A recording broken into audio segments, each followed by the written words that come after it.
দর্শক এই দেখেন আমি আপনাদের দেখাবো মরিচের ক্ষেতে মাকুসের ক্ষেত, তার বাদে আছে কবির ক্ষেত, তারপরে কবির ক্ষেতের সাইড দিয়ে দিছে মাকই। মাকই কই আমাদের ভাষায় কেউ ভুট্টা কয়, ভুট্টা। দেখেন ইনশাল্লাহ দুটো করে মাকই এসে গেছে প্রত্যেকটা গাছে এভাবে।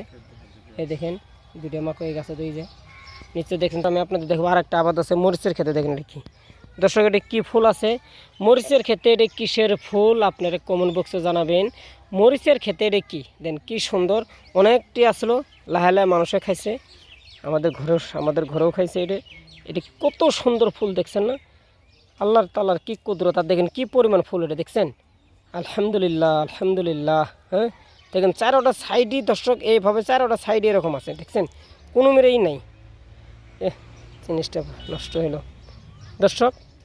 দেখেন কি পরিমাণ ফুল, দেখেন আপনাদের আমি দেখাবো অনেকটি ফুল আছে, আপনাদের কোনটা সারি কোনটা আমি দেখাবো। অনেকটি ফুল আছে এরকম ফুল, দেখতে খুবই ভালো। দেখছেন দর্শক নিশ্চয়ই এই মরিচের ক্ষেতে এই ধরনের আবাদ হয়ে যায় ইনশাল্লাহ। আপনারা যদি না আবাদ করতে চান নিশ্চয়ই পারবেন, কত সুন্দর দেখতে।